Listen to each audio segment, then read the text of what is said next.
सर्वांच्या हाताला हक्काचं काम आणि स्वकर्तृत्वानं मिळवलेली कष्टाची भाकर मिळाली पाहिजे आणि ही भाकर माझ्या स्वतःच्या मुलानं इतरांच्या मुलांना मिळवून दिली पाहिजे अशा पद्धतीचं करिअरचं स्वप्न मुलगा जन्माला येण्याच्या आधी गर्भात असताना बघणारी माऊली राजमाता जिजाऊंना सर्वप्रथम अभिवादन करते.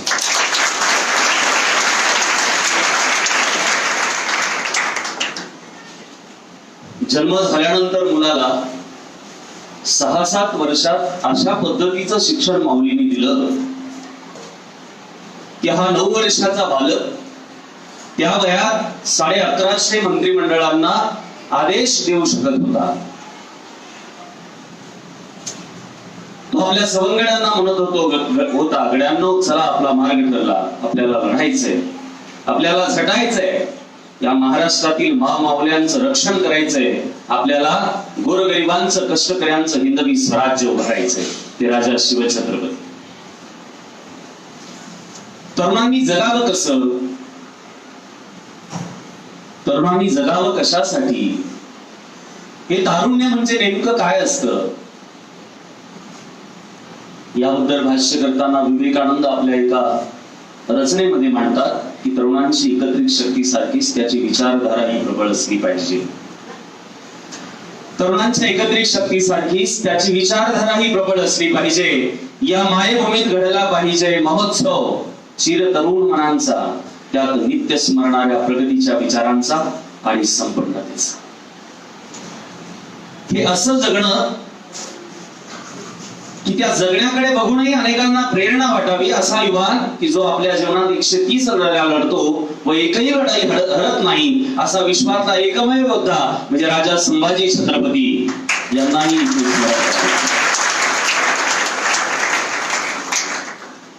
31 डिसेंबर 1600 ला कंपनी म्हणून आलेली ब्रिटिश सरकारांची सत्ता 57 प्लासीच्या माध्यमातून राजसत्तेची आपली पावलं इथे टाकते. बक्सारच्या माध्यमातून बिहार, बंगाल, बिहार, ओरिसा, दिल्ली पर्यंत धडक मारते. त्यानंतर म्हैसूर काबीज केले जातं. दक्षिण भारत ताब्यात येतो.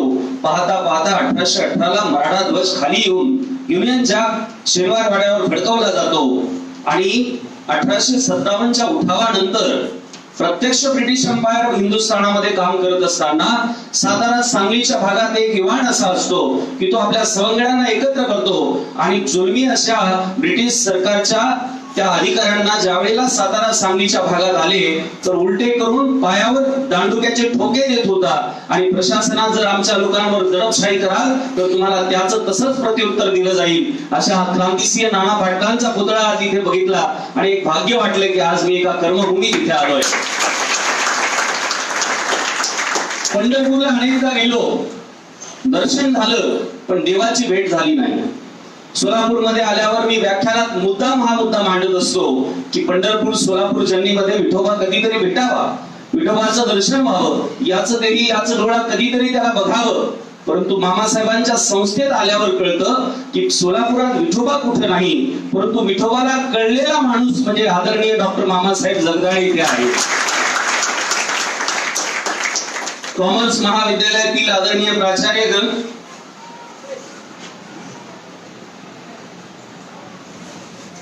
हे सर्व या महान विभूतीचा वारसा असलेल्या महाविद्यालयात काम करत आहेत. दुसरा सुवर्ण योग म्हणजे ते या महाविद्यालयाचे विद्यार्थी आहेत. आम्हाला आमच्या महाविद्यालयात जायला कधी जरी मिळालं तर फार आनंद होतो. आम्ही वाट बघत असतो की कधीतरी बोलवून नाही, पण तुम्हाला प्रत्यक्ष इथे काम करावं लागतं. करायला तुमचं ते भाग्य आहे, महत् भाग्य. इथे ते करायला मिळतंय. आपल्यासारखे अनेक इतर आदरणीय प्राध्यापक गण पण आहेत की ज्यांना ही सुवर्ण संधी मिळाली. या सगळ्या महान विभूतींचं ते कार्य, ती महती आहे मामासाहेबांची, कर्मवीरांची, की आपल्याला एक आदर्श अशा पद्धतीचं मला सरांनी सांगितलं की 35 एकराचा हा कॅम्पस आहे आणि गोरगरिबांची लेकरं ही शिकतात. आज मी माझं 1597 व्याख्यान देतोय. 2014 पासून सुरू झालेला हा प्रवास ह्या एक विशेषत्वाने मला आठवणीत राहील की महाराष्ट्रात अनेक मोठमोठ्या संस्थांमध्ये मी गेलो, मोठमोठ्या टोलेजंग इमारतीमध्ये गेलो, पण गोरगरिबांची रानपाखरांची ही सगळी मांदियाळी मला सर्वप्रथम मामासाहेब जगदाळे यांच्या संस्थेत फक्त बघायला मिळाली. वाशीमध्ये गेलो तर तिथे माऊली मोहंदळे मॅडम यांनी सांगितलं की 400 गरिबांच्या लेकी इथे राहतात. नंतर आम्ही चारे नावाचं एक गाव आहे, मध्ये आम्हाला वेळ होता, ते सर प्राध्यापक आदरणीय मुंडे सर प्राचार्य ते म्हणाले, सर तुम्ही रस्त्यातच आहात आणि ही मामासाहेबांची संस्था आहे, तुम्ही या रस्त्यात आहात, तुम्ही आलंच पाहिजे. जाताना आलो तर बघितलं तर तिथेही 200 गरिबांची पोरं राहतात. आणि म्हणून आम्ही शब्दांची पूजा करत नाही, माणसांची आरती गातो. ज्या गावात अंधार आहे तिथे प्रकाश देतो, हे आहे मामासाहेब जगदाळेंचं काम. आणि म्हणून मी जाताना तिथेही आलो. आज इथं बघतोय तर एवढा मोठा विद्यार्थ्यांचा हा सगळा आलोट गर्दीनं भरलेला हॉल मला एक पुन्हा अशी प्रेरणा देतोय की ग्रामीण भागात आकार फाउंडेशननी आयोजित केलेलं स्पर्धा परीक्षा व करिअर जागृती अभियान आम्हाला अधिक सामर्थ्यानं पुन्हा ग्रामीण भागामध्ये नेलं पाहिजे. आणि म्हणून आजच्या या स्पर्धा परीक्षा व करिअर जागृती अभियानाच्या 1597व्या सत्राला मी विशेष रिमार्क करतोय की आम्हाला इथे येऊन अधिक काम करण्याची एक सूचनाच मिळाली मामासाहेबांच्या कार्यकर्तृत्वानं की अधिक काम करा, जे झालं तेवढं पर्याप्त नाहीये. तर या समारंभाला उपस्थित आदरणीय सर्व आपल्याला जे दररोज मार्गदर्शन करतात ते सर्व प्रतिभा संपन्न प्राध्यापकगण, आदरणीय मॅडम, आपण निवांत बसा, मुलं काहीच हालचाल करणार नाहीत याची मी तुम्हाला गॅरंटी देतो. तुम्हाला स्पर्धा परीक्षेबद्दल माहिती हवी आहे, यासाठी तुम्ही इथे एकत्र आलात. त्याआधी आपण यश म्हणजे नेमकं काय हे थोडं लक्षात घेऊ. माणसाचं एखाद्याचं कर्तृत्व म्हणजे नेमकं काय असतं, तो यशस्वी झाला म्हणजे नेमकं काय झालं असं. म्हणजे तहसीलदार झाला म्हणजे यशस्वी झाला का, डेप्युटी कलेक्टर झाला म्हणजे यशस्वी झाला का, IAS झाला म्हणजे यशस्वी झाला का. असे महाराष्ट्रातले किती IAS आपल्या लक्षात आहेत, मोजले तर एखाद्याला 5च्या वर नावं घेता येणार नाही.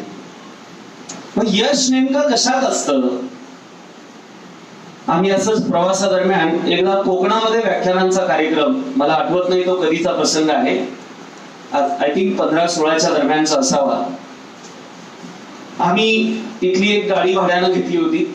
2-3 दिवस तो जो गाडीचा ड्रायव्हर आहे चांगला आमचा मित्र झाला. आणि मग आम्ही एका महाविद्यालयाचं असंच व्याख्यान घेता घेता थोडा उशीर झाला आणि मग आटोपता बरेचसे विषय मांडणी पण झाली आणि दुसऱ्या महाविद्यालयाला लवकर आम्हाला पोहोचायचं होतं. आम्ही पटकन तिथनं आटपलं आणि निघालो. ड्रायव्हरला म्हणालो की तुला आता तू आजपर्यंत गाडी चालवली नसेल, एवढी व्यवस्थित आणि गतीनं चालव, आपल्याला पुढच्या महाविद्यालयात पोहोचायचंय. आता कोकणाला असे सरळ रस्ते नाहीयेत, नागमोडीचे रस्ते आहेत, कुठे एकदम टर्न येतो, तरी सुद्धा त्यांनी कौशल्याने खूप चांगली गाडी गतीनं चालवत तो पुढे निघाला.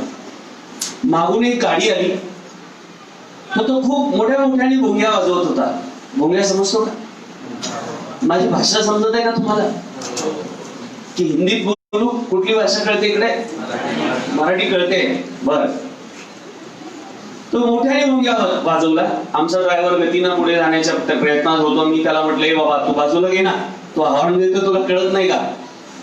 मग आमच्या ड्रायव्हरनी बाजूला घेतली, त्यांनी त्याची गाडी आमच्या गाडीपर्यंत आली, परत मोठ्याने हॉर्न वाजवले. आमचा ड्रायव्हर म्हणतो, सर हा जास्तच मातल्यासारखा करतोय, काढू का याच्या पुढं. म्हटलं राहू दे रे, जाऊ दे त्याला. आणि मग तो हॉर्न वाजवला, थोडा पुढे गेला, परत थांबली त्याने गाडी, पुन्हा आमच्या चटापटीला आलाय. पुढे नेत होता, मागे आणत होता, पुढे नेत होता.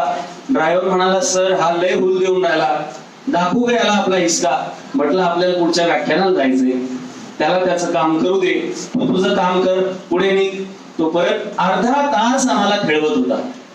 आमचा ड्रायव्हर चिडला, त्यांनी पण गतीनं गाडी घ्यायला सुरुवात केली. मी त्याच्यावर चिडलो, म्हटलं तुला जे सांगतोय ते कर, त्याला जे करायचं ते करू दे. शेवटी आम्ही म्हटलं एक काम कर, 2 मिनिटं गाडी थांबव. आम्ही गाडी थांबवली, तो पुढे गेला, त्यांनी पण गाडी थांबवली. मी म्हटलं आपण आता इथे थांबवू तर शकत नाही, पुन्हा गाडी स्टार्ट केली, पुन्हा तोच कार्यक्रम. आणि मग असं करता करता गाड्या आमच्या अशा एका रोडवर आल्या की जिथे जवळपास 5-6 किलोमीटर सलग रस्ता होता. आणि मग तिथे आम्ही आमच्या उद्दिष्टाला पोहोचायचंय म्हणून गतीनं गाडी घेतली. त्याला वाटलं आता हे आलेत मला जसं अपेक्षित होतं त्या स्पीड मध्ये, आणि त्यांनी प्रचंड गतीनं गाडी घेतली. समोरून एकदम टर्न होता. भाऊ जसा आमच्या पुढे गेला त्याच्या मागे लिहिलं होतं, बघतोय काय रागानं, ओव्हरटेक केलं वाघानं.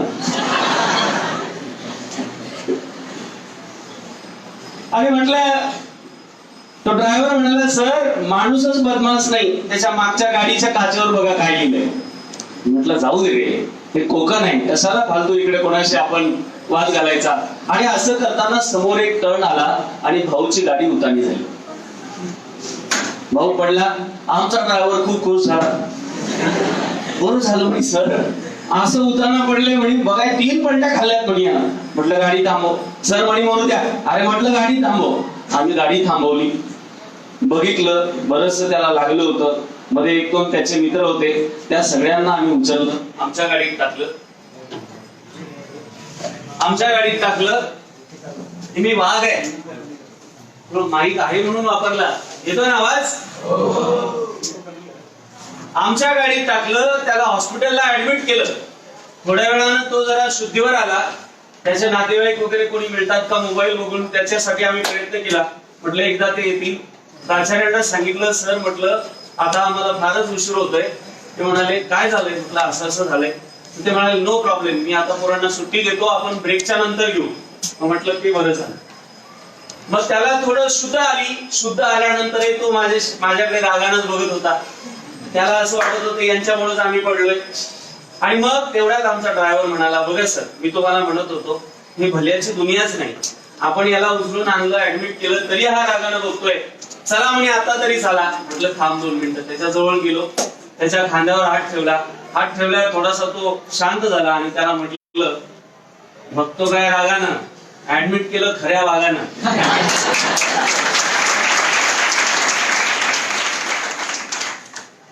एकूणच आपल्या पुढे इतिहास असा मांडला गेला, शिवाजी महाराज म्हणजे तलवार, शिवाजी महाराज म्हणजे युद्ध, शिवाजी महाराज म्हणजे धर्मसंघर्ष, शिवाजी महाराज म्हणजे सर्वांना पोटास लावणे आहे, सर्वांच्या हाताला काम मिळवून देणं आहे, सर्वांचं सर्वोत्तम करिअर होणं आहे. ही शिवाजी महाराजांची गाथा आहे. शिवाजी महाराजांची संकल्पना ही कुणाला मारण्याची नाही आहे, तर ती जगवण्याची आहे, ती अनेकांना काम देण्याची. आणि म्हणून या जगामध्ये सर्वोत्तम काय असू शकतं?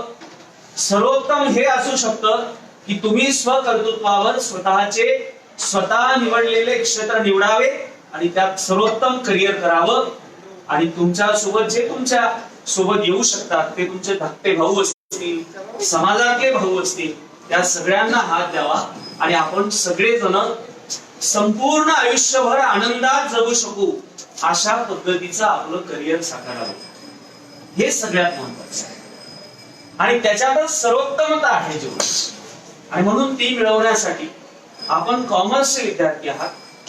कॉमर्स बीकॉम नंतर आपण एमकॉम करणार आहात. असाच कॉमर्स मधला एक विद्यार्थी असतो, तो त्याच्या करिअर मधल्या सर्वोत्तम फेज मध्ये असतो.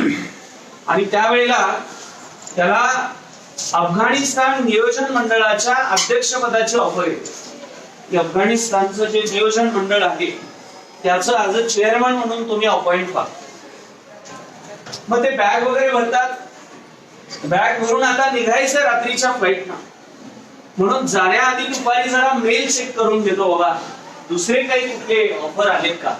आणि ते बघतात 4 वाजता एक मेल आहे, पुणे विद्यापीठाचे इंटरव्ह्यू होणार आहे आणि ज्यांनी फॉर्म भरले अशा सगळ्या उमेदवारांना कुलगुरूंच्या इंटरव्ह्यू साठी बोलवलं जातं. हा विद्यार्थी हा विचार करतो आणि 4 वाजता तिकडे मेल पाठवतो की मला जरा कुलगुरू पदाची आमच्या महाराष्ट्रातच काम करण्याची संधी आलेली आहे, 2-3 दिवस मला वाढून देण्यात यावे, म्हणजे इकडचं काय होतं मला तोपर्यंत कळेल.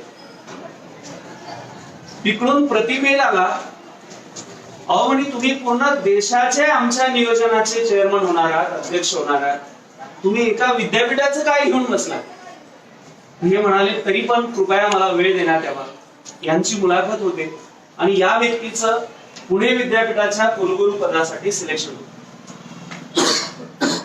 मग अफगाणिस्तानचं जे निवड मंडळ असतं ते म्हणतात की ठीक आहे, तुम्ही आमच्याकडे जॉईन नाही झाला, पण तुम्ही एकदा आमच्या परिषदेला अवश्य या.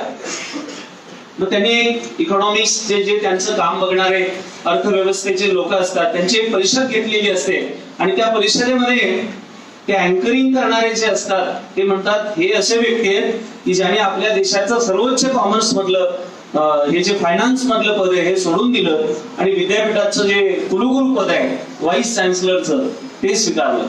तर त्याचं त्यांनी उत्तर द्यावं आता की कोणतं मोठं होतं, ऑपॉर्च्युनिटी कोणती मोठी होती. आणि मग उत्तर द्यायला ते गृहस्थ उभे राहिले आणि त्यांनी म्हटलं की केवळ अफगाणिस्तानच नाही, माझ्या महाराष्ट्रात ज्या मायमाऊलीनं गोरगरिबांच्या मुली शिकल्या पाहिजेत याच्यासाठी संघर्ष केला. त्या सावित्रीचं नाव असलेल्या विद्यापीठात जर मला व्हाईस चान्सलर होण्याची संधी मिळत असेल आणि केवळ अफगाणिस्तानचं नाही तर जगाचं आर्थिक मोठं पद जरी मला मिळत असेल, युनोचं चेअरमन पद जरी मिळत असेल, तर ते सोडण्याचा मूर्खपणा मी वारंवार करायला तयार आहे. त्या व्यक्तीचं नाव होतं डॉक्टर नरेंद्र जाधव. सांगण्याचा उद्देश हा आहे की मी जे काम करेल भविष्यात मला आता तुमच्या पुढे काय आहे की मला जॉब मिळाला पाहिजे. बाकीच्या तुम्ही वैशिष्ट्यांकडे पोहोचले नाही आहात. ज्या वेळेला तुम्हाला जॉब मिळतो, सर हे आहेत समजा इकॉनॉमिकचे सर आहेत किंवा हे सर्व प्राध्यापक गण आहेत, 4-5 वर्षानंतर आपण स्वतःचा अनालिसिस करायला लागतो की मला जे काम मिळालं त्याच्यात मला माझा आनंद मिळतो का, समाधान मिळतं का. आणि मग विद्यार्थ्यांशी इंटरॅक्शन करायला आवडते, विद्यार्थ्यांचे प्रश्न समजून घ्यायला आवडते, त्यांचे प्रश्न सुटावेत म्हणून आपण झिजायला आवडते. दररोज येऊन टू द पॉइंट लेक्चर घेतोय प्राध्यापक, घरी अभ्यास करतोय, तर त्या माणसाला अंतःकरणातनं समाधान मिळतं. आणि ज्याचं मन काही इकडं तिकडं असेल त्याला समाधान नाही मिळत. मग बाहेर कुठला जॉब असेल, तुम्ही PSI लागलात पण तुम्हाला ते आलेल्या क्रिमिनलच्या केसेस घ्यायला आवडत नाही, ज्यांच्यावर अटॅक झाला त्यांची बाजू घेऊन ऐकून घ्यायला आवडत नाही, तर तुम्हाला त्याचा त्रास व्हायला लागतो. इन शॉर्ट 5-6 वर्षानंतर आपण जॉबच्या कॅटेगरीज मध्ये अनालिसिस करायला लागतो की हे बरोबर होतं की ते बरोबर होतं की हे बरोबर होतं. मला तुम्हाला सांगायचंय की आज गव्हर्नमेंट सेक्टर, प्रायव्हेट सेक्टर मध्ये जेवढे लोक जॉबचा अर्थ होतो काम करतात, त्यातले 95% लोक असे आहेत, 95 म्हणतो मी तुम्हाला, की ज्यांना जिथे जायचं नाही तिथे जाऊन बसले. शिक्षक व्हायचं नव्हतं, शिक्षक झाला. MBBS डॉक्टर व्हायचं होतं, BMS डॉक्टर झाला. IIT इंजिनिअरिंगला जायचं होतं, प्रायव्हेट इंजिनिअरिंग कॉलेजला गेला. मग हे असं का झालं? कारण त्यांनी ज्या वेळेला जे काम करायला पाहिजे होतं तेवढ्या गुणवत्तेनं ते केलं नाही आणि म्हणून त्यांना त्यांच्या जीवनात ऍव्हरेज रिझल्ट मिळाले. आणि म्हणून आता तुम्ही जे काही इथं बसलेले आहात, कॉमर्सचे सगळे विद्यार्थी, BCom चे विद्यार्थी, तुम्ही आयुष्याच्या अशा पॉइंटवर आहात की इथून पुढचा जो तुमचा प्रवास आहे तो प्रवास हार्डली 3 ते 4 वर्षाचा आहे. आणि हे 3 ते 4 वर्षाचा कालावधी तुमचं उर्वरित जे 60 वर्षाचं आयुष्य आहे त्याचं बेसमेंट मागणार आहे.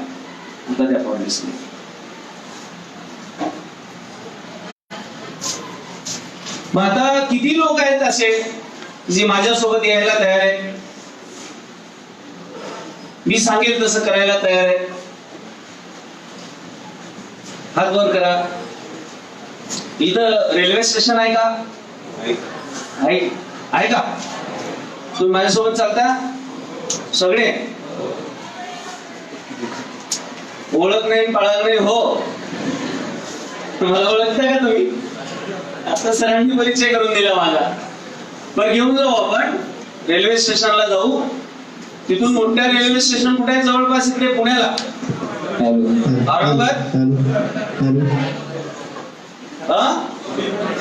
पुण्याला आहे.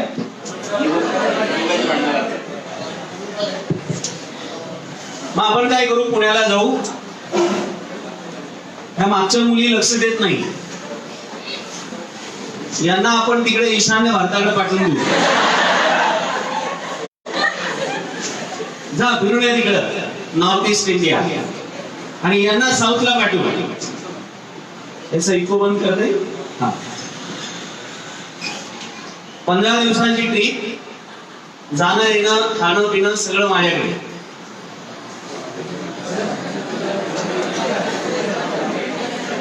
आणि यांना काय करू, हे जे पोरं आहे हिला राजस्थान मध्ये पाठवून देऊ.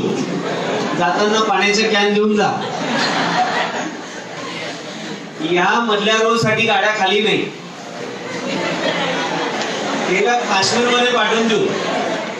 किती लोक जाणार, 15 दिवसाची ट्रिप. पटापट उत्तर द्या, माझ्याकडे वेळ कमी आहे. हे दादा बसलेलाच आहे. आधीच सांगितलं सर, पाऊण तासातच आठवायचं, दुसऱ्या कॉलेजवर जायचं आपल्याला. सांगा लवकर. अरे किती लोक येणार माझ्यासोबत, सगळं फ्री आहे. हात वर करा ना. हा एक भाऊ भेटला, वा. काही येत पण नाही, एक पण मैत्रीण नाही येणार, कसं होणार. ट्रिप होणार का मग आमची, मुली नसतील सोबत तर. आम्हाला 15 दिवस तिकडे जायचंय.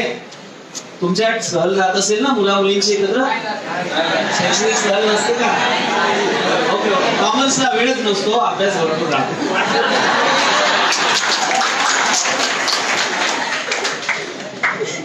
तुम्ही सगळे येऊ शकता है ना. कशाला जायचं तुम्हाला, कशाला जायचं. तुम्ही घरी जाऊन जर सांगितलं, आईला जर तू सांगितलं ताई सर ते रामदादा आला होता, तो म्हणत होता ईशान्य भारतात ट्रिप आहे.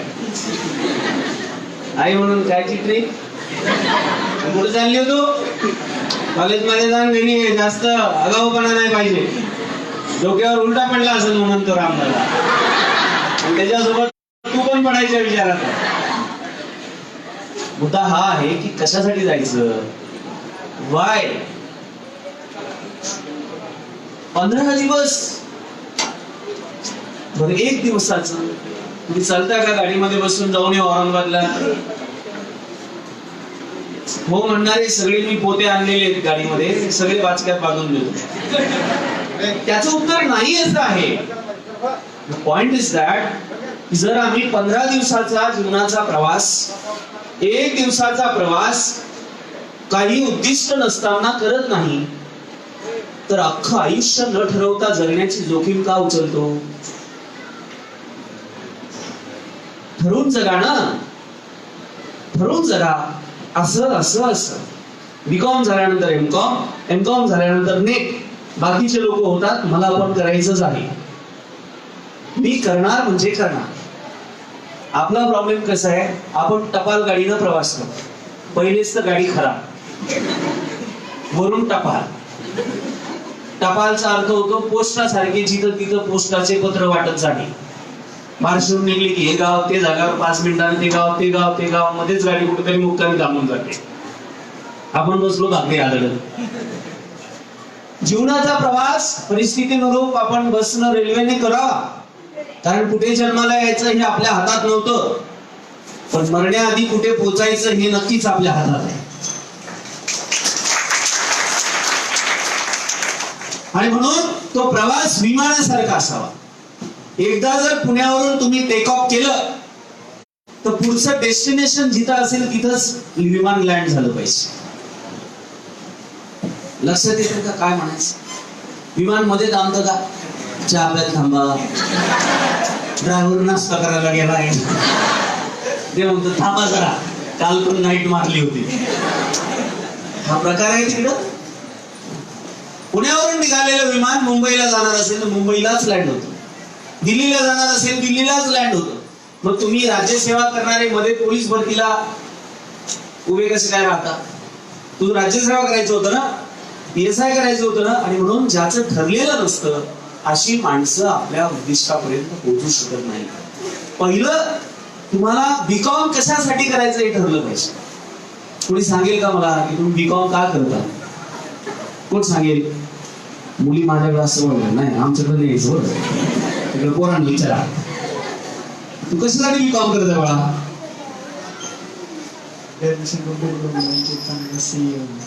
बँकेत चांगला सीए म्हणजे सीए असंच नाही, बँकेत सीए इकडे दुसरीकडे असतो. सीओ म्हणायचं का तुला? सीओ चीफ ऑफिसर नगर परिषदेला असतो.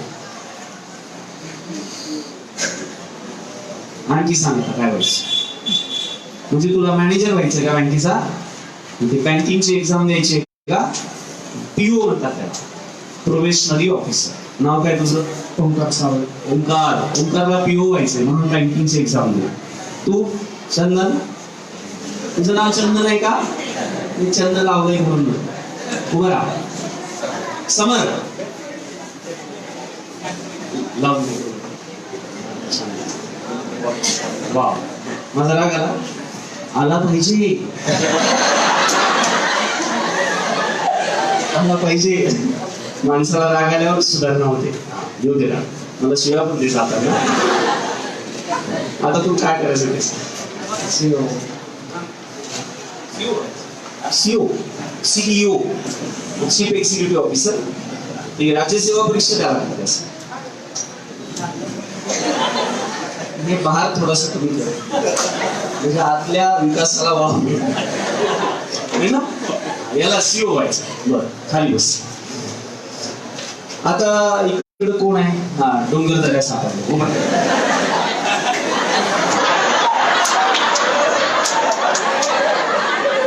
हे बघा, national highway number 6, national highway number 7 आणि काश्मीर मध्ये झाडे. तुला काय व्हायचं सांग? सोलूनचं तू काय टाकतो का? टाक ना, लय मस्त कट मारशील.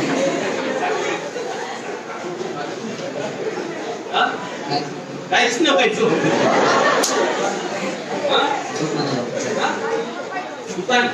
पण बाबाचा बोलत ना, तू पण असतो नाही बाबासाठी पुढे दुसरं बघतो. आता काही तयारी कशी करिअर करायचं, त्याच्यात धंद्यात करिअर करायचं. बस, छान. आता सगळे डोके लपून राहिले. हा, तुरा भेटला. तुला काय करायचं सांग? पोलीस भरती. पोलीस भरतीला आता पूर्णच काढली. हा, बस. मला हे सांगायचंय की हे इथं काही नाही. हे आहे ना, आपल्या शरीरामध्ये स्केल्टन असते ना, हाडांचे सापळे, इंडोस्केल्टन आणि एक्झोस्केल्टन. एक्झोस्केल्टन मध्ये नख, दात, केस. हे इथं काही नाही. याच्या आतमध्ये ब्रेन नावाचा पार्ट आहे. काय? हा, आणि आपल्याला सकाळ दुपार संध्याकाळ हादरायला लागतं की नाही? लागतं ना. तसं ब्रेनला दिलं नाही गेलं तर ते नापीक राहतं. नापीक समजते का? म्हणजे जगातली अशी भूमी की जिथे गवतही उगत नाही, ते म्हणजे आपलं डोकं नको. समजतंय का? आणि म्हणून इथून पुढचा जो तुमचा विकास म्हणून जे काही तुम्ही म्हणता, स्वतःचं करिअर वगैरे, हे सगळे जे शब्द आपण वापरतो वेगवेगळे, ह्या सगळ्यांची सुरुवात इथून होते. तुम्ही विचार कसा, तुमचे विचार कसे आहेत, दृष्टिकोन कसा आहे, तुम्हाला काय करायचं पुढं, हे सगळं तुमच्या व्यक्तिमत्वाला असं जर स्कॅन केलं की लक्षात येतं की याचे काय ऑब्जेक्टिव्ह आहे, हे कॉलेजला कशासाठी येतं, समजलेलं दिसत. आणि म्हणून आता पहिली गोष्ट की तुम्हाला काय करायचं हे तुमचं ठरलं पाहिजे. मी बीकॉम कशासाठी करत आहे? शेतीमध्ये शेतकरी बियाणं कशासाठी लावतो? उत्पन्न घेण्यासाठी. दुकानदार दुकान कशासाठी चालवतो? नफा कमवण्यासाठी. एखादा कुठलाही व्यक्ती, सर प्राध्यापक कॉलेजला काय येतात? ज्ञानदान करायचंय, महिन्याला त्याचा मोबदला मिळणार. प्रत्येक गोष्टीच्या मागचे रिझन ठरलेले आहेत. म्हणून मी कॉलेजला काय येतो याच्या मागचं माझं रिझन ठरलं पाहिजे. ओके, नाही तर ते कभी निराला जी कहते हैं, दिन में निराला जी की वो काव्य पंक्तियां मैं उसे छोड़ देता हूँ, आगे बढ़ता हूँ। निराला जी म्हणतात की दिन में चिड़िया क्यों आती है, बाहर किसका डर लगता है, घर में देर से क्यों आती है, अपना घर आने से पहले इतनी गलियां क्यों आती है। त्याचा अर्थ थोडक्यात असा आहे की आम्हाला कळतच नाही, या गल्लीतून त्या गल्लीत, त्या गल्लीतून मग बीकॉम झालं, एमकॉम केलं, मग सीए केलं, मग बँकेला गेला, इकडे गेला, आणि शेवटी काय तर मग गोळाबेरीज केली तर हातात काहीच नाही. असं कुणाचं होतं ज्याचं ठरलेलं नसतं. वेळोवेळी त्याचे ऑब्जेक्ट बदलत जातात आणि मग तो विचार करायला लागतो की आता काय करू.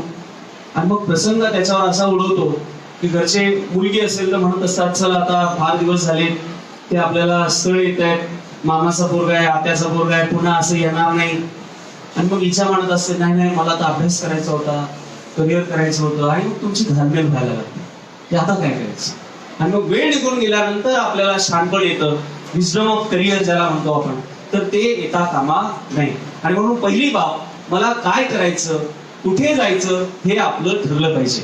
असाच एक युवक असतो, तो रस्त्याने चालत चालत येतो आणि रस्त्यावर येऊन थांबतो. इथं आल्यावर थांबल्यानंतर बाजूला शांतिनिकेतन माहिती तुम्हाला, हुगळी नदीच्या काठावर आहे. तिथे असलेले एक गृहस्थ बसलेले असतात, वयोवृद्ध. तो तरुण त्यांना विचारतो आजोबा हे पुढचे 5 रस्ते कुठे जातात. तेव्हा ते आजोबा त्याच्याकडे लक्ष देत नाही. ह्याला राग येतो, अरे माझ्या प्रश्नाचं उत्तर नाही देऊन राहिले आजोबा. परत विचारतो आजोबा हे रस्ते कुठे जातात. आजोबा त्याच्याकडे बघतात. ते आजोबा ते असतात ज्यांना 1913चं साहित्याचं नोबेल मिळालं. कोण? रवींद्रनाथ टागोर. पण त्याच्याकडे स्मित हास्य देतात. परत तो प्रतिप्रश्न करतो, अहो सांगा ना आजोबा हे रस्ते कुठे जातात. रवींद्रनाथ त्याला उत्तर न देता प्रतिप्रश्न करतात की बेटा तुला कुठे जायचं, तू कोणत्या गावचा, कुठून आला, आता जायचं कुठं आहे. तो म्हणतो मी अमक्या गावचा, तिथून चालत आलो, पण कुठं जायचं हे माहिती नाही. रवींद्रनाथ म्हणतात जर तुला कुठं जायचं हे माहिती नाही तर त्या 5 पैकी कुठलाही रस्ता निवड.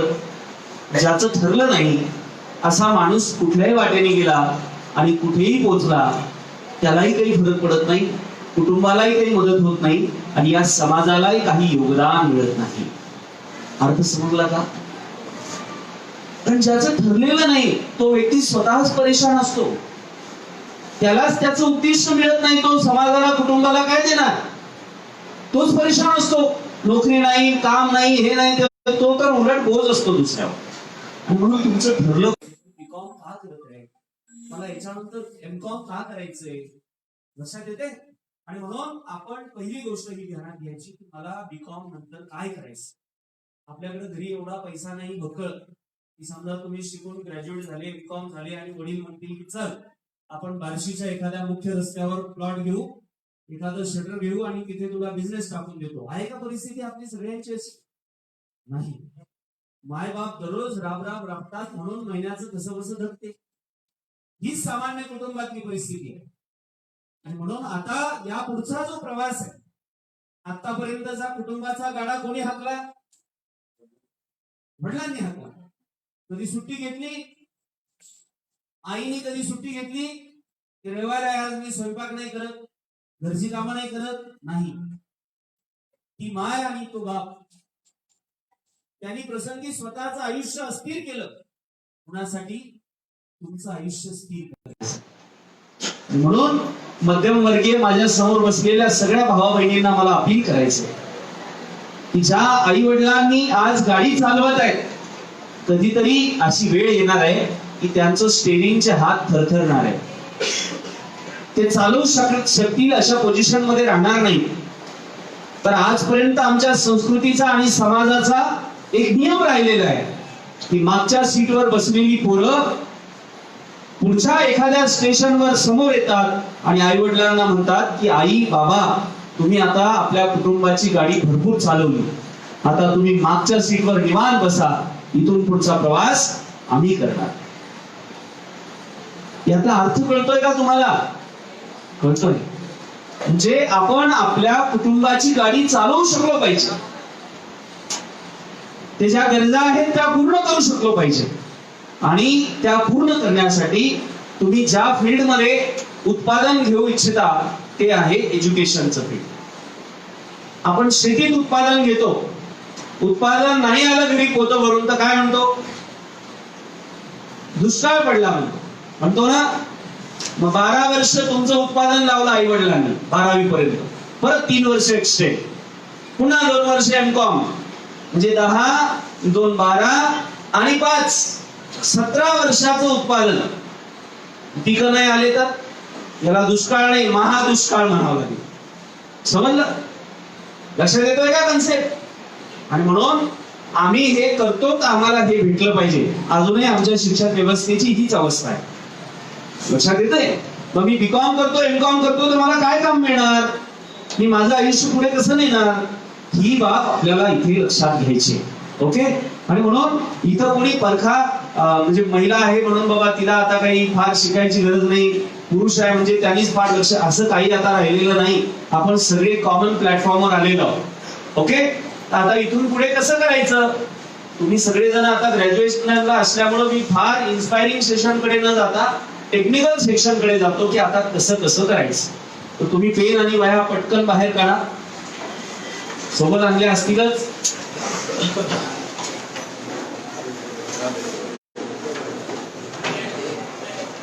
पटकन. कोणी कोणाला पेन देत बसू नका, पट काढा आपापलं, लिहा. काढलं का? नंबर 1,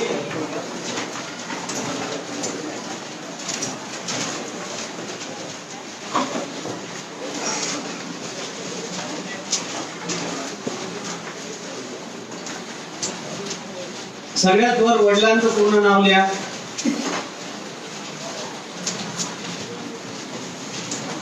हे नाही तुझ्याकडं काय बघायला? युद्धाला आला तर कधी ठेवली घे, मला पेन वापस देशील जाताना. पुढच्या वेळेला व्याख्यानाला आलं की पेन वह्या घेऊनच यायचं आणि काढून बसायचं, दप्तरात नाही ठेवायच्या. ठीक आहे. महत्वाचं काही असलं तर पटकन टिपून घ्यायचं. बाबांचं नाव लिहिलं का पूर्ण? आता एक एक लिहायचं आणि पुढे बघायचं.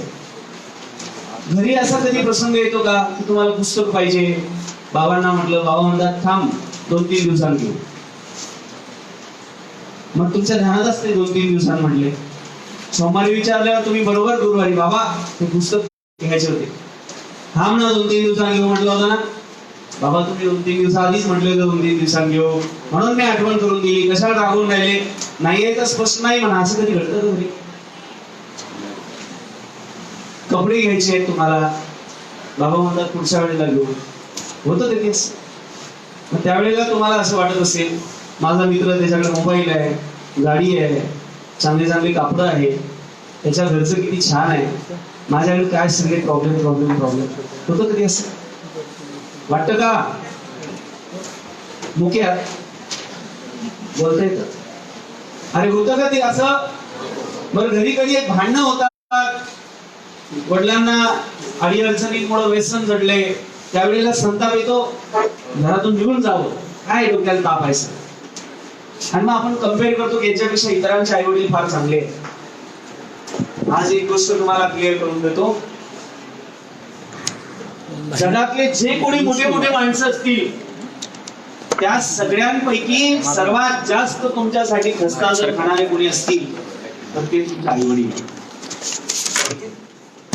आणि म्हणून त्यांच्याकडनं जेवढं शक्य होतं त्यांनी तेवढं केलं, जेवढं चांगल्यात चांगलं तुम्हाला देता येईल तेवढं दिलं. आता तुमची टर्न आहे. तुम्ही ग्रॅज्युएट झाले ना, आता फायनल इयरला कन्व्होकेशन तिसऱ्या दीक्षांत समारंभ सर्टिफिकेट मिळतं तुम्हाला. काय असतं त्याचा अर्थ? की तुम्ही आता पदवीधारक आहात. ही पदवी घेऊन कुठेही जाऊन नोकरी करू शकता. याच्यासोबत ते सर्टिफिकेट असंही म्हणू शकतं, त्याचा असाही संकेत असतो की now you are graduate and this is time to pay back the society. का सोसायटीला पे बॅक करायचं? कारण आम्ही आतापर्यंत समाजाच्या शाळेत शिकलो, समाजाने उभ्या केलेल्या व्यवस्था, आम्ही ज्या रस्त्याने आलो शाळेत मध्ये, हे आमच्या आई वडिलांनी नाही बांधले, ते शासनाने बांधले, समाजातल्या कोणी लोकांनी बांधले. आरोग्य आम्ही दवाखान्यात गेलो ते कोणीतरी बांधलं होतं. आता आपण ग्रॅज्युएट झालोय, या समाजाला आपण काही योगदान देऊ शकतो. ओके. आणि मग हे योगदान देताना आपण कुठेतरी काही पोझिशनवर असलो पाहिजे, तर चांगलं योगदान देऊ ना. नाहीतर आपण स्वतःच लाभार्थी राहू, हे भेटावं ते भेटावं, बीपीएल कार्ड भेटावं, 2 रुपयात किलो गहू भेटावा. लक्षात येतंय? बीकॉम झाल्यावर पण अशीच आपली जर अवस्था राहत असेल तर शिक्षण घेऊन उपयोग काय झाला, है ना? पहिलं नाव लिहिलं तुम्ही वडिलांचं, खाली नाव लिहा आईचं.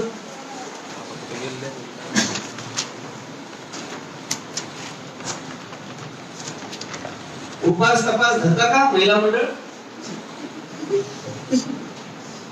हा? सगळ्यात चांगली देवी कोणती आहे? तुमची माय. तिचं दर्शन घेत जा. समजलं का?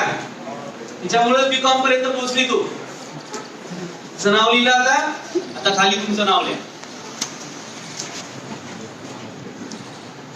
आता तुम्ही समजा कल्पना करा, मोठे झाले, नोकरीला लागले.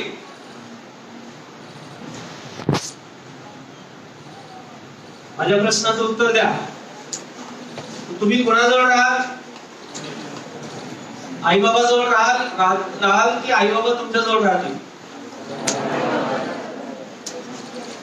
आई बाबा तुमच्या जवळ राहतील.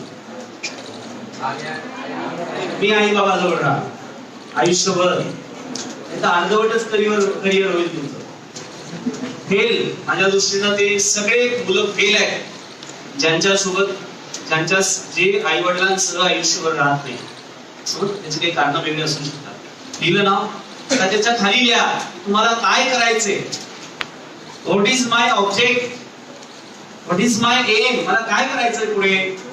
एमकॉम करायचं का, नेट करायचं का, सीए करायचं का, यूपीएससी करायचं का, एमपीएससी करायचं का, काय करायचं?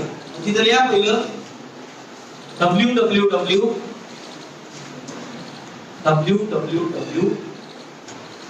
इथंच असतं डॉट खाली गेलं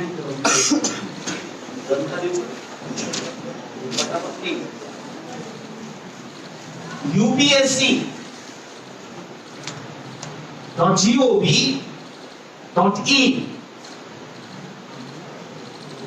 UPSC union public service commission. ठीक आहे.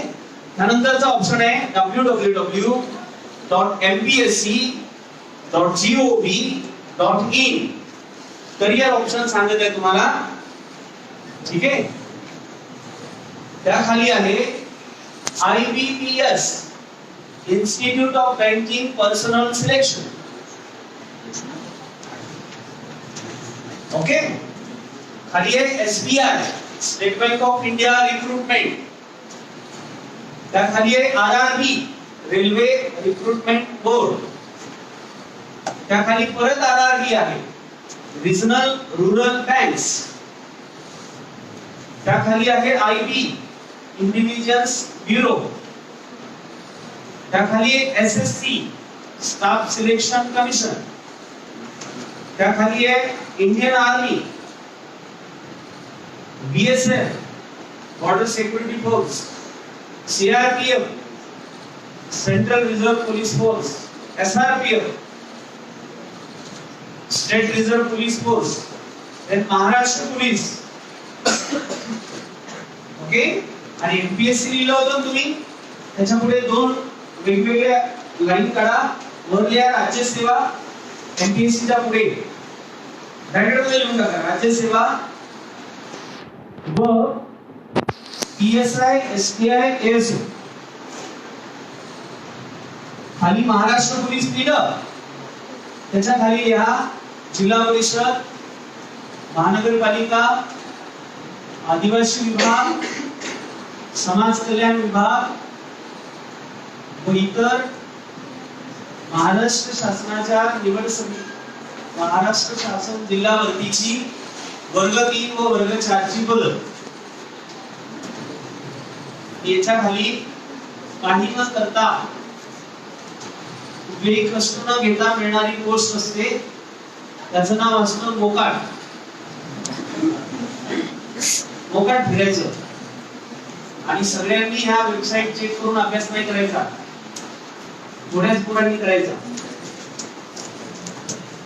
गावात कोणी पाहिजे नाही फिरायला, सगळे जात आहे वेबसाईट वर जातील, सिलेबस काढतील, क्वेश्चन पेपर काढतील आणि अभ्यासाला लागतील. गावातले आपले ते कुत्रे मित्रे कन्फ्युज होतील ना, पोरं गेले कुठं, सगळे गावात होते, एकदम काय कसे झाले. आता आम्हाला सोबतीला कोण, राग आला नाही, हा आला पाहिजे, आला पाहिजे, माझा येऊ द्या. राग येण्यासाठी शाळेतून थोडे मारून राहिलो, हा तेच तर माझं काम आहे, म्हणूनच मी इथे आलो.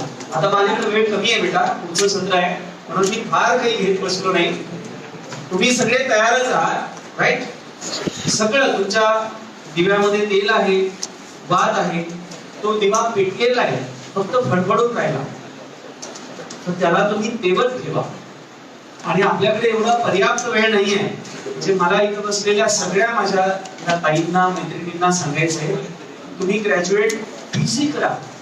पीजी केल्यावर स्वतःच्या नोकऱ्या मिळवा आणि 2-3 वर्ष स्वतःचं स्वतंत्र जीवन जगा आणि मग पुढचे डिसिजन घ्या. नाही तर आमची बाई एमकॉम झाली, 35-40 वर्षामध्ये भांडी घासून राहिली, 2 शेबडे बिबडे व्याया व्याया करून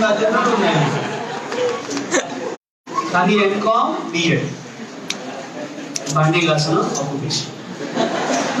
भांडी घासायचे होते एमकॉम कसं म्हणजे आपल्याकडे ऑपॉर्च्युनिटी आहे बेटा, आपण त्याचा उपयोग घेतला पाहिजे. पण आपण आता काय म्हणतोय, नाही नाही आता खूप कॉम्पिटिशन आली सर. अरे कॉम्पिटिशन ही समस्या आहे का? नाही आहे, मी सिद्ध करून घेतो. तुझं नाव काय बेटा? उभं राहते, व्हेरी गुड. तू काय करते आता? तुझी आई काय शिकली आहे? आईच नाही. आता मी एक गोष्ट क्लिअर करून देतो आणि कन्क्लूड करतो. जस्ट गेस कर बेटा, तुझी आई तुझी धाकटी बहीण आहे, आई तुझी, गेस कर बेटा. आज जसं तू बीकॉम करते तशी तुझी आई, जी तुमची आता आम्ही गृहीत धरतोय ती धाकटी बहीण आहे, ती बीकॉम करू शकली असती का? तिने तेव्हा का नाही केलं?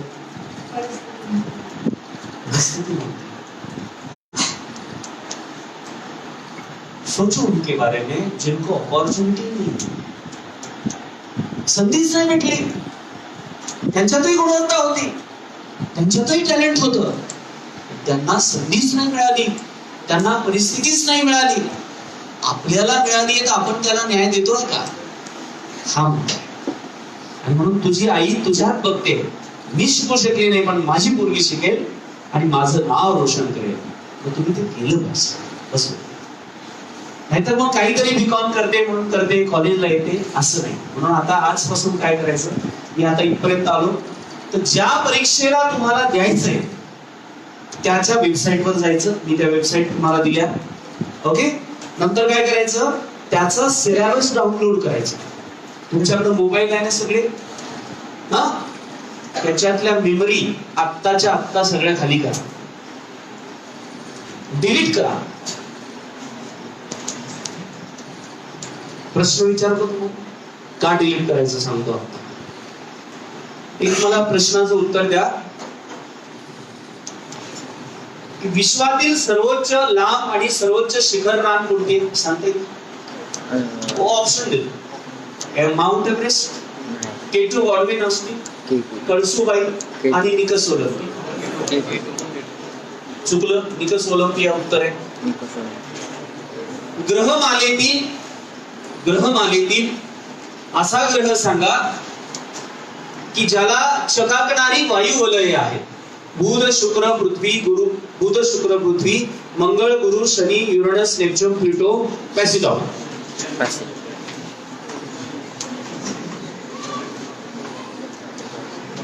पुढचा प्रश्न, सूर्यापासून पृथ्वीचं अंतर एक्झॅक्ट कोण सांगू शकेल? अप्रॉक्सिमेटली. बर काही साहित्य साहित्य आणि कलेचे प्रश्न विचारू, ते सांगतात आर्ट अँड कल्चर. मागे एक मूवी आली होती, त्यात ती हिरोईन असं तलवार वगैरे चालवते.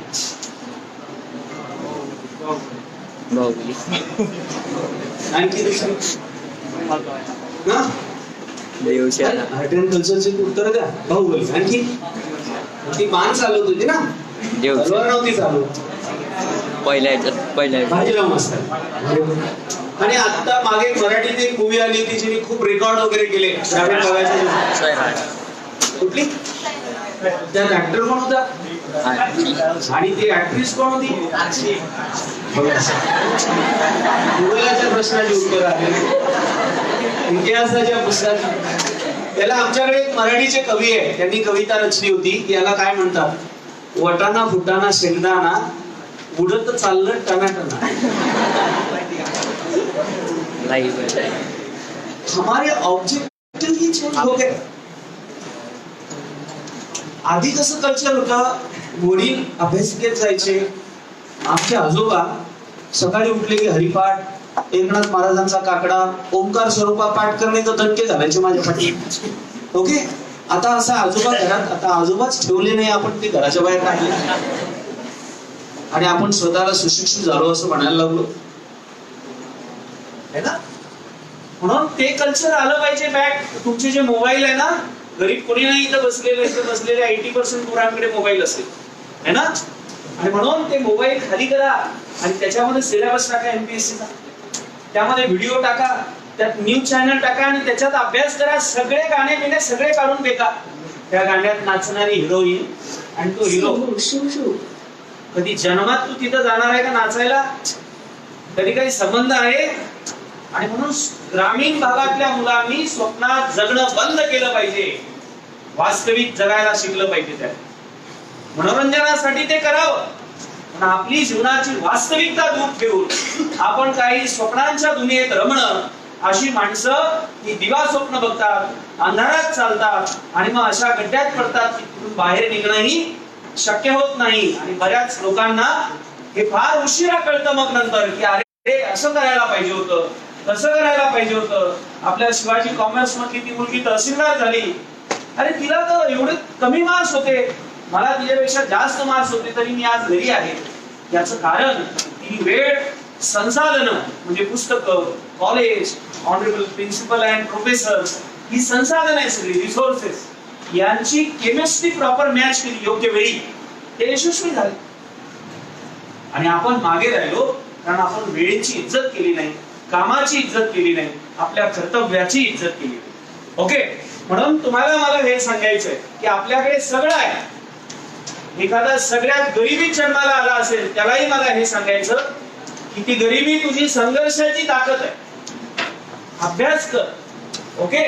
आणि आपण सगळ्यांनी इथं बसलेल्या प्रत्येकाने 4 वर्षात मी या पोझिशनवर राहील असं आजपासून नियोजन करून कामाला लागायचं. समजलं? खाली तुम्ही लिहा, त्याच्या खाली लिहा परीक्षेचा सिलेबस डाउनलोड करणे. कधी करायचा तो? आज करायचा. आज आत्ता ब्रेक मिळाला की लगेच पटकन करायचं. कुठल्या परीक्षेचा?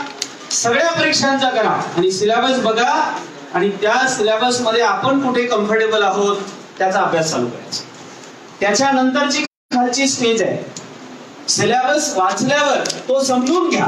बऱ्याचदा सिलेबस इंग्लिश मध्ये असेल तर डिक्शनरी असेल तुमच्याजवळ, एका एका शब्दाचा अर्थ समजून घ्या. ते झाल्यानंतर ज्या परीक्षेला तुम्हाला द्यायचंय असं तुम्हाला वाटतं त्या परीक्षेचा किमान 2 वर्षाचे जुने पेपर डाउनलोड करा. म्हणजे हा सिलेबस आणि या सिलेबसवर असे प्रश्न येतात याचं तुम्हाला जजमेंट येईल आणि अभ्यास नेमका कसा करायचा याची दिशा ठरेल. समजलं? मग इकॉनॉमिक वाचताना जर तुम्हाला असं टर्म्स लक्षात नाही आल्या तर तुमचे जे फॅकल्टी असतात त्यांना विचारा की सर मला ही संकल्पना कळली नाही. लक्षात येते? म्हणजे इथे आम्ही बीकॉम करतो आणि बीकॉम झाल्यानंतर पुण्याला क्लासेसला जातो. मग तिथे गेल्यावर त्याचे पाडे पाठ नाही, स्क्वेअर पाठ नाही, घन पाठ नाही, क्यूब पाठ नाही, क्यूब रूट पाठ नाही, त्याला इंग्लिश व्होकॅब्युलरी माहिती नाही, अर्धा एक पॅसेज त्याला इंग्लिश मध्ये लिहिता येत नाही. तो 1 वर्ष तिथे जातो, 5-10 हजाराची रूम करतो, 1-1.5 लाखाचे क्लासेस लावतो आणि बोंबलत घरी येतो. तर त्याला तिथे गेल्यावर कळतं की माझं बेसिकच नाही. म्हणून आता ग्रॅज्युएशन पर्यंत शासनाची नोकरी आम्हाला मिळाली पाहिजे असं तुम्हाला प्रत्येकाला वाटतं ना? वाटतं? त्याच्यासोबत असं का नाही वाटत की मलाच का मिळाली पाहिजे? माझ्यात असं काय आहे? मग माझ्यात असं काय आहे त्याचे विषय आहेत, लक्ष द्या. मराठी, इंग्रजी, गणित, गणितातलं अप्लाइड सेक्शन ज्याला क्वांटिटेटिव्ह ऍप्टिट्यूड म्हणतो आपण, त्यानंतर भूगोल, जॉग्राफी, इतिहास, सिव्हिक्स, त्यानंतर इकॉनॉमिक्स, अर्थशास्त्र म्हणजे भूगोल, नागरिक शास्त्र, अर्थशास्त्र, पर्यावरण, सामान्य विज्ञान, त्यामध्ये फिजिक्स, केमिस्ट्री, बायोचं बॉटनी, झुलॉजी, हेल्थ सायन्स, हे सगळे विषय ग्रॅज्युएशन सोबत अभ्यासायचे. कॉमर्स अभ्यास करायचा, घरी 5वी ते 10वी ची ही पुस्तकं घ्यायची. तुमच्याकडे छोटा दादा असेल, त्याचं पुस्तक असेल, त्याला म्हणा मला दे, अभ्यास झाला की तुला परत करतो. नाहीतर बाजारात जाऊन अर्ध्या किमतीत घेऊन यायचे. कळलं? आणि ह्या सगळ्या बेसिक विषयांचा अभ्यास ग्रॅज्युएशन फायनल पर्यंत संपवायचा. ज्याचं बेसिक चांगलं नाही तो कॉम्पिटिटिव्ह एक्झाम मध्ये टिकू शकत नाही. आपली पोरं पुण्याला जातात, तिथं गेल्यानंतर मग 1 वर्ष बेसिक तयारी करण्यातच जाते त्याची, आणि नंतर मग कॉम्पिटिटिव्हचा अभ्यास स्टार्ट होतो. कळलं? हे काम तुम्ही इथेच करू शकता. दुसरं, आपल्याकडे लायब्ररी असेल इथे. तुम्ही कधी दर्शनाला गेलात? हो.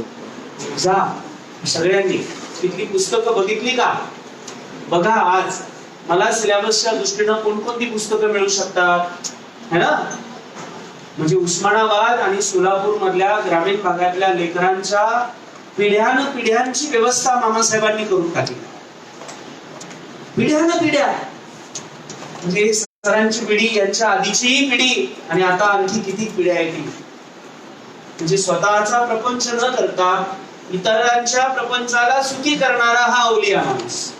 आणि म्हणून त्या संस्थेत शिकत असताना कर्मयोगी व्यक्तीच्या कर्मभूमीत जर आपण अध्यापन आणि अध्ययन करतोय तर निश्चित आपली कर्म निश्चित असली पाहिजे, मला काय करायचं. ओके, मग अशा पद्धतीनं करणार, आता आजपासून करणार. ओके, आणि मग हे बेसिक तुमचं रेडी झालं ना, म्हणजे तुम्हाला आता now you are a fighter.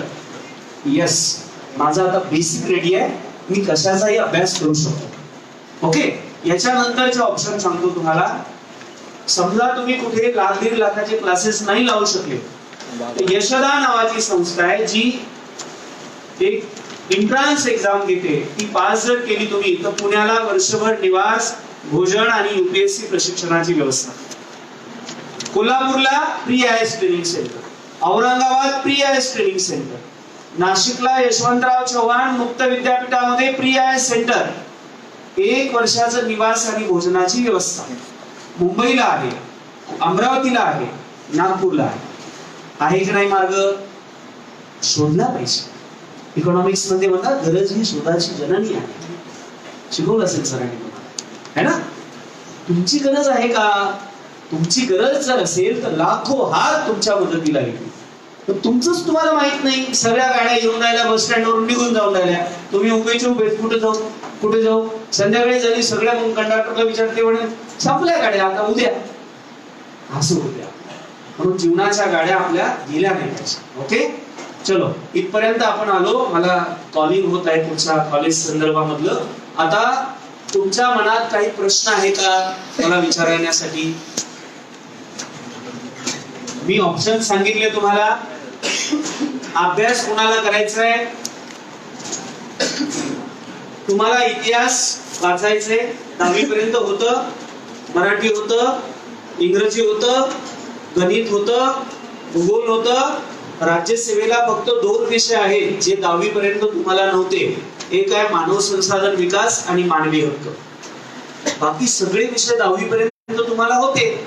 म्हणजे आयोग असं म्हणतं की एखादा विद्यार्थ्याचं पदवीपर्यंतचं बेसिक शिक्षण जर चांगलं झालं असेल तर तो कुठलीही विशेष तयारी न करता MPSC परीक्षा पास होऊ शकतो. आपला प्रॉब्लेम हा आहे की बेसिक आपलं नीट झालेलं नसतं, म्हणून मग आपल्याला प्रॉब्लेम होतात, खूप वेळ अभ्यासाला लागतो. मग ती सुरुवात करण्यासाठी पुण्याला जायची गरज आहे का आपल्याला? आधीच तर आपल्या आईवडील कसं तरी कष्टानं एवढं करत आहे, मग पुन्हा तिथे जाऊन 2 वर्षाचा खर्च नाही करा ना. पण तुम्ही आधी बेसिक करा आणि मग तुम्हाला वाटतंय की आता माझं बेसिक नीट झालं, आता मी ओरिजिनल राज्यसेवेचं तिथे मला जायचंय, then you should go there, no problem. ठीक आहे, एवढं करायचं. बेसिक अभ्यासाला सुरुवात करायची.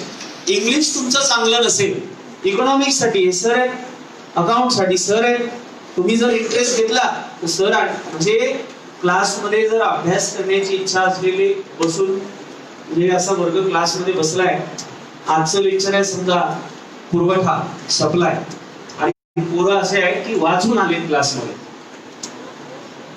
तुम्ही येता का वाचून? टाइम टेबल असतो लागलेला, कशासाठी लागलेला असतो? कोणत्या विषयाचं पुस्तक घेऊन यायचं त्याच्यासाठी, ते लहान लेकरांसाठी असते. आपल्यासाठी दुसरा फायदा सांगतो तुम्हाला, जो प्राध्यापकांच्या हिताचा नाही पण आपल्या सगळ्यांच्या अल्टिमेट हिताचा आहे. ज्या महाविद्यालयातली मुलं वाचून येतात त्या महाविद्यालयातले प्राध्यापक सुद्धा वाचून येतात. लक्षात आलं? मी असं म्हणत नाही इथले येत नाही, पण तुम्ही जर अभ्यास करून येत असले ना क्लासमध्ये, सरांना पण इंटरेस्ट येतो की चला मी जरा आणखी काही अपडेशन घेतो, इंडियन इकॉनॉमी वाचतो, करंट इकॉनॉमिक सिनॅरिओ काय आहे त्याचं, म्हणजे I will relate the syllabus with the current affairs, असं ते प्राध्यापक पण करू शकतात. आणि तिथे आपण एक वर्ड आहे त्याला स्टडी कल्चर डेव्हलप होतं, प्रॉपर स्टडी कल्चर. तर त्यांना माहिती आहे पुढे बसलेले दगड आहे काय, मग आलं एक 15-45 मिनिटं वेळ काढायला काही वेळ नाही लागत. असं जर झालं तर ते दुर्दैवानं शिक्षणाशी केलेलं बैमानी आहे. म्हणून ती विद्यार्थ्यांनी पण करू नये आणि माझ्यासारख्या मास्तरांनी पण करू नये. कळलं? तर आपलं काम पुढे जावं आणि याच्यावरच आपली रोजीरोटी आहे ना, आहे का नाही? हा, अशा पद्धतीने 1 वर्ष पुण्यात जाऊन का खंबे काढणार आहे का तू MSc चे? करणार काय तिथं? तिथे काही माणसंच आहेत तिथं, असं एलियन्स नाही आहे शिकवायला. शिंगावले बोलीला माणसंच आहे. आणि दुसरं एक सांगू तुम्हाला, आता हे सर आहेत ना, हे या कॉलेजला प्रोफेसर लागले असेल ना, हिने MA इकॉनॉमिक्स केलं असेल, नेट केलं असेल, तिथे इकॉनॉमिक्स शिकवणारा BA झालेला आहे, MA झालेला आहे. लक्षात येतं तुम्हाला? महाविद्यालयीन college professor are more educated than that classes lecture. Are you getting the point? Okay. तर असं मी तुम्हाला सांगितलं. आणि याच्यानंतर समजा यशदा इकडे तुमचा नंबर नाही लागला तर आकार फाउंडेशन ही एक NGO आहे ज्या माध्यमातून महाराष्ट्रातल्या 5 विभागामध्ये प्रवेश परीक्षेचं आयोजन करते. 2009 ला स्पर्धा परीक्षेतील यशस्वी झालेले आम्ही 7 मित्र एकत्र आलो आणि या फाउंडेशनची स्थापना केली. आमचा उद्देश होता की ग्रामीण भागात अभ्यासाचं कल्चर डेव्हलप व्हावं. कोणी कुणाला शिकवू शकत नाही. सॉक्रेटिस असं म्हणतो, no can teach to anybody. Childhood age मध्ये शिकवू शकतो. आता फक्त आमच्यात आणि तुमच्यात एवढाच फरक आहे की योगायोगाने आम्ही तुमच्या आधी जन्माला आलोय आणि 4 पुस्तकं तुमच्यापेक्षा जास्त वाचली, ज्याच्या कन्सेप्ट आम्ही बोर्डवर तुम्हाला एक्सप्लेन करू शकतो, अंडरस्टँड करून देऊ शकतो. ओके. पण शिकणं ही प्रक्रिया कधी पूर्ण होते? ज्या वेळेला तुम्ही ते रिसीव्ह करता आणि त्याचं इम्प्लिमेंटेशन करता. तो इसे निराला जी पहली कविता के साथ मेरी साथ छोड़ी थी उन्होंने, अभी याद आ रहे. वो कहते हैं कि सही विचारों का, कल्पनाओं का और पढ़ाई का मूल्य तभी है जब हम उन विचारों पर, कल्पनाओं पर और जो हमने पढ़ा है उसके ऊपर अमल करते हैं. समझ? अमल म्हणजे इम्प्लिमेंटेशन. तर ही एक एंट्रन्स एग्जाम आहे. या एंट्रन्स एग्जाम द्वारे आपण विभागातनं 300 मुलं सिलेक्ट करतो. त्यात जे पहिले प्रथम येतात 100, अशा 100 मुलांना संस्थेची जी फी आहे त्यातली 75% फी माफ केली जाते. म्हणजे तुझी परिस्थिती नाही ना, तर गुणवत्तेची श्रीमंती असावी, मग तो फीस नको भरू, पूर्ण 75% तुला माफ. 25% कशासाठी? त्याला नोट्स द्यायच्या, त्याला टेस्ट सिरीज द्यायच्या, त्याला वर्कशीट द्यायच्या, त्याला बुक द्यायचे, त्याच्यासाठी. उरलेल्या 200 मुलांना 50% फी माफ असते. असे 300 मुलं विभागातून घेतले जातात आणि याचे रजिस्ट्रेशन तुम्ही ऑनलाईन 1 नोव्हेंबर पासून करू शकता akarfoundation.org या वेबसाईटवर. ठीक आहे. मग आता मी थोडक्यात कशासाठी इथे आलो होतो, यासाठी आलो होतो की तुमचं तुमच्या जवळ आहे. भगवान बुद्ध ने कहा था कि आप ही आपके विश्व का निर्माण करने वाले खुद क्रिएटर हो. जे त्यांनी म्हटलं होतं की हे युवान तूच तुझ्या विश्वाचा निर्माता आहेस आणि म्हणून तुझं भविष्य तू स्वतःच्या कष्टाने उभारलं पाहिजे. ओके. तर तुम्हाला ती जाणीव करून देता यावी. नंबर 2, ग्रॅज्युएशन सोबतच स्पर्धा परीक्षेचा महाविद्यालयातच अभ्यास करायचा आहे. नंबर 3, तो प्रॉपर प्लॅनिंग आणि डिरेक्शननी करायचंय. असं काहीतरी पुस्तक घेणं बाजारातून आणलं नाही, तर ही डिरेक्शन तुम्हाला काय देणार, त्या परीक्षेचा सिलेबस आणि previous year question paper. Okay. 5वी गोष्ट, आपलं ग्रॅज्युएशन फायनल होईपर्यंत बेसिक सगळे विषय अभ्यासून झाले पाहिजे. हे विषयांची पुस्तकं 5वा वर्ग ते 10वा वर्ग. ज्याला युपीएससी करायचं त्याला 6वा वर्ग ते 10वा वर्ग एनसीईआरटी बुक. ज्याला एमपीएससी पीएसआय एसटीआय करायचं त्याला महाराष्ट्र राज्य पाठ्यपुस्तक निर्मिती मंडळाचे पुस्तक. हे तुम्ही इथेच करू शकता की नाही? याच्यासाठी पुण्याला जायची गरज आहे का? नाही. इथेच करायचं. आणि याच्यानंतर दुसरा एक ऑप्शन तुम्हाला देतो की समजा फर्स्ट इयरला आहात, सेकंड इयरला आहात, नेमकं कसं करायचं यासाठी आपण एप्रिल मे महिन्यामध्ये 20-20 दिवसाचे IAS फाउंडेशनचे कॅम्प घेतो, समर कॅम्प. आणि ते सुद्धा 5ही विभागाला आहे. ठीक आहे. तर तुम्ही आता हे माहिती पत्रक तुमच्याकडे आहेच, तर ज्याची इच्छा असेल तसं गरज नाही, हा सिलेबस तुम्ही बघून स्वतः जर केलं तर इथेच होऊ शकतं. पण तरी पण तुम्हाला वाटत असेल की नाही मला युपीएससी स्ट्रॅटेजी कळावी, मला अप्रोच कळावा, मला कसं करायचं हे कळावं, तर तुम्ही 20 दिवस तिथे राहून दिवसभराचे ते सत्र असतात. 10 दिवसाची पण बॅच आहे, 6 दिवसाची पण बॅच आहे. म्हणजे ज्याला जसं जमतं तसा तो समर कॅम्प सुद्धा जॉईन करू शकतो. ओके. मग आता सगळ्यांना मी आता दिलं का तुम्हाला माहितीपत्रक, ती तुम्ही मागे सर्क्युलेट करा, ती घरी वाचा. म्हणजे आता वाचण्यात वेळ नका घालू, आता फक्त पटकन डिस्ट्रीब्यूट करून घ्या. हा तिथं बसलेल्या सगळ्यांना द्या, म्हणजे मागतील ना. हे एक फॉर्म आहे, या फॉर्मवर पटकन तुम्ही तुमचं नाव, तुमचा कॉन्टॅक्ट नंबर, तुमचा नसेल तर बाबाचा, आईचा, कोणाचाही असेल तर ईमेल आयडी आणि ऍड्रेस, आणि खाली ऑप्शन दिलेले आहेत युपीएससी, एमपीएससी, बँकिंग आणि पीएसआय एसटीआय एसओ. लक्ष द्या ना. तर तुम्हाला जे करणं अपेक्षित आहे त्या बॉक्सला टिक करा. समजा आता क्लिअर नसेल तर एमपीएससी ला टिक करा, किंवा इकॉनॉमिक्सची मुलं आहात तुम्ही कॉमर्स तर बँकिंगला करू शकता. मग आपल्याकडे तसे फोल्डर आहे, त्या संबंधित जागा असतील, काही इन्फॉर्मेशन आहे ती तुम्हाला मेसेजद्वारे आठवड्याला 15 दिवसाला येत राहील. ही सुविधा आहे. आणि याच्यानंतर टेलिग्रामचा एक आकार फाउंडेशन पुणे लिहून घ्या, आकार फाउंडेशन पुणे, आणि दुसरा आकार अंडरस्कोर म्हणजे खाली आडवी रेष, आकार डॅश मधला डॅश नाही, खालचा डॅश, अंडरस्कोर आकार अंडरस्कोर UPSC अंडरस्कोर MPSC. हे चॅनल्स आहे. त्यानंतर फेसबुक तुम्ही वापरता का? नाही, मी काही रागवणार नाही त्याबद्दल, वापरा ना, पण ते पण अभ्यासासाठीच वापरायचं. लक्षात येते? तर आपलं आकार फाउंडेशनचे पेज आहे ते तुम्ही लाईक करू शकता. यावरून तुम्हाला करंट अपडेट, कुठल्या जागा निघत आहे, हे सगळं माहिती दिली जाईल. आता हे पटकन लिहायचंय तुम्ही आणि आपले जे सर आहेत त्यांच्याकडे जमा करायचं. मग मी शेवटच्या 1 मिनिटात कन्क्लूड करणार. 1 मिनिटाचा वेळ आहे, पटापट लिहा. काउन्सिलिंग मध्ये नाही मिळालंच नाही, बाग्या माझ्या लिहिले नाही का? ते दादा हे हात चांगलं की लाईव्ह व्हिडिओ चालू आहे. ते मुलांना मिळाले चांगलं चांगलं अक्षर आणि इकडे असं असं कुणाकडे एक्स्ट्रा आहे त्यांनी पुढे द्या. समजा नाही मिळालं तर कागद, आपला कागद आहे ना वहीचा, तो काढा, तुमचं नाव, तुमचा कॉन्टॅक्ट नंबर आणि ईमेल आयडी, बस एवढं द्या. हा उचू करा.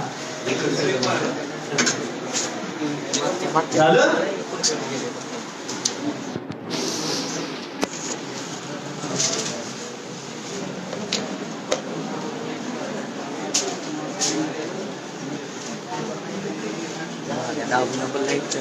बघायला उद्या ना मग.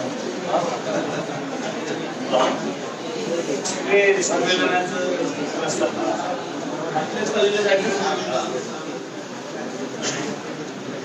झालं. आता नाही, पटकन घ्यायचं बेटा, आपल्याला लवकर जायचं. फास्ट लिहायची सवय लावा. सगळी कामं आजपासून फास्ट करायची सवय लावायची. झालं ना? हा आता पुढे लक्ष द्या. झालं का लिहून? नाव लिहा, बाकीचं नाही म्हणलं तरी चालतं. तुमचं नाव, कॉन्टॅक्ट नंबर असेल तर ईमेल आयडी आणि खालच्या बॉक्सला टिक करा ज्याच्यावर तुम्हाला मेसेज पाहिजे. एक किंवा दोन, कुठलेही तुम्हाला कोणत्याही बॉक्सला दिलं तरी चालेल. आपण ते जाताना कलेक्ट केलं तरी चालेल, है ना? आता पुढे लक्ष द्या. गणपती जमा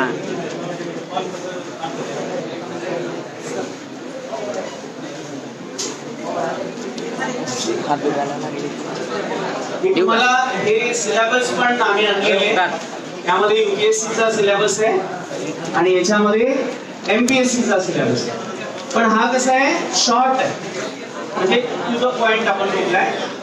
याचं डिटेल गॅजेट UPSC च्या वेबसाईटला हे तुम्ही काढून घ्यायचं.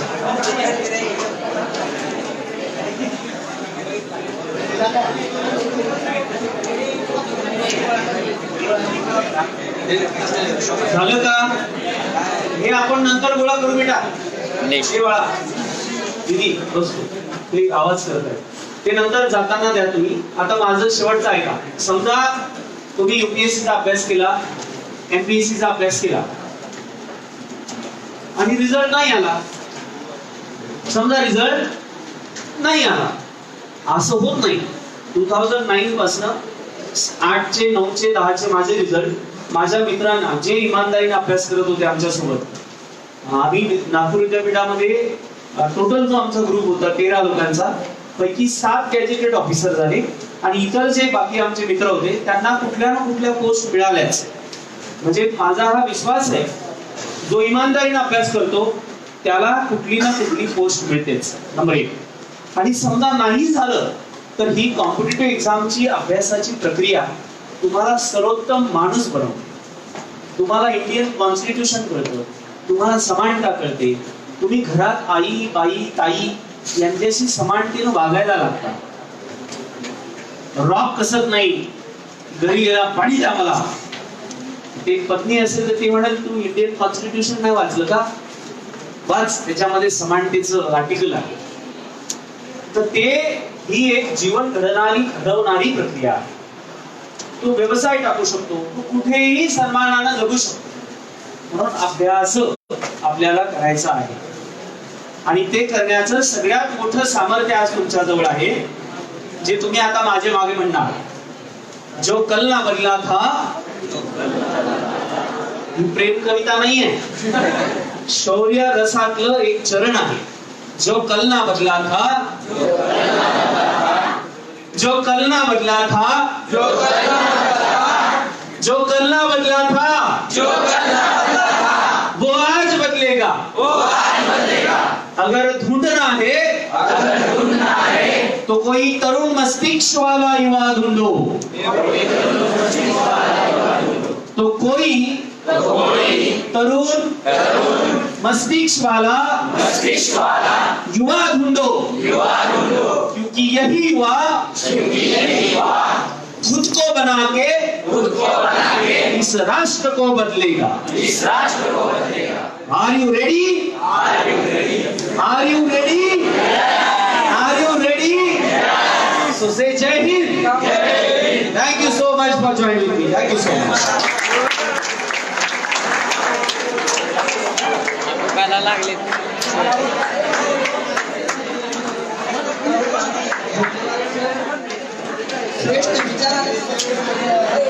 श्रेष्ठ विचारांचं अमृत स्वतःच्या हृदयरूपी कलशात भरून ज्यांनी आमच्यावर प्रेरणादायी विचारांचा संस्कार केला अशा माननीय प्राध्यापक राम वाघ सरांना सलाम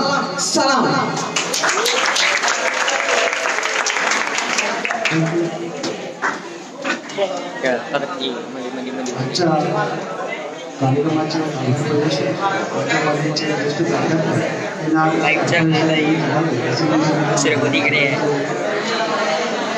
हमारा भी लेने आए तो मुझे आधे घंटे से आज में पकड़ के पाहिजे वार्षिक शोयबार लाईनार आमची मुलं आज अतिशय महत्वाचं या ठिकाणी MPSC UPSCच्या संदर्भातलं मार्गदर्शन आपल्या कॉलेजमध्ये आयोजित केलेलं आहे.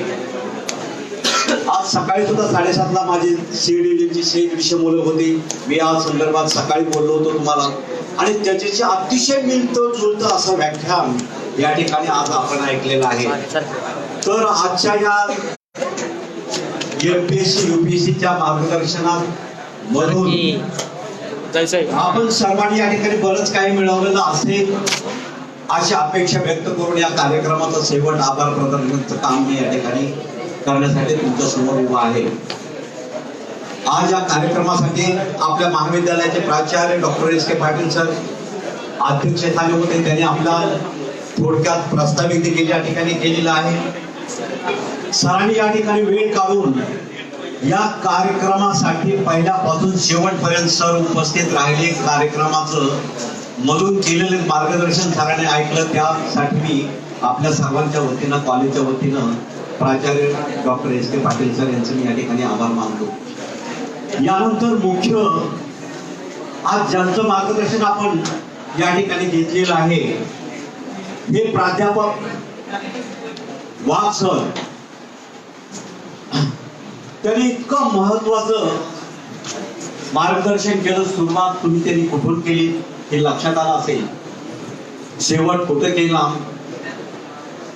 याच देखील तुम्हाला स्मरण असेल. आज काळाची गरज आहे आणि सरांनी हे सुद्धा सांगितलं आमच्या मॅडम मागे गेल्यावर की मॅडम मागे जायची गरज नाही याची गॅरंटी मला आहे. परंतु आम्हाला गॅरंटी नव्हती. आम्ही तुम्ही काय करताय रोज पाहतोय आणि अशा प्रकारचं व्याख्यान तुम्ही सरांचं ऐकलं. एक फेराची बाब की काही मुलांना बसायला जागा नाही, खिडकीतून मुलं पुढे ऐकत होती लाईव्ह आणि 2 प्राचार्यांचं संभाषण मी सुद्धा लगेच ऐकलं की सर आपल्याला याच्यासाठी सगळी मुलं बसते एवढा हॉलची गरज आहे, ते हॉल मिळावा सगळ्यांना. अशा प्रकारचे कार्यक्रम ऐकता यावे असो अतिशय उत्तम रीतीनं या ठिकाणी वाघसरांचं मार्गदर्शन आपण ऐकलं. सरांनी चांगल्या शैलीमध्ये भाषेमध्ये आपल्याला हे मार्गदर्शन या ठिकाणी केले त्याबद्दल कॉलेजच्या वतीनं आपल्या सर्वांच्या वतीने मी वाघसरांचं आणि त्यांच्या टीमचं या ठिकाणी आभार मानतो. त्याचप्रमाणे हे व्याख्यान मार्गदर्शन आयोजित करणारे आपले संयोजक सप्टे सर, डॉक्टर दामगे सर यांचं देखील मी या ठिकाणी आभार मानतो. आणि याशिवाय आमचा पूर्ण स्टाफ, लायब्रेरियन यादव मॅडम असतील, Verde madam, Shinde madam, Chavan madam, आमचे सहकारी मित्र खोके sir, Kapse sir, Walke sir आणि तुम्ही सर्व अतिशय व्यवस्थितपणे हा कार्यक्रम ऐकला आणि ऐकून तुम्ही यामधून काहीतरी घेणार आहात यासाठी मी या ठिकाणी तुमच्या सर्वांचा आभार मानतो. आणि मार्गदर्शनाचा या ठिकाणी झालेला आजचा फंक्शन कार्यक्रम आहे या ठिकाणी प्राचार्यांच्या वतीने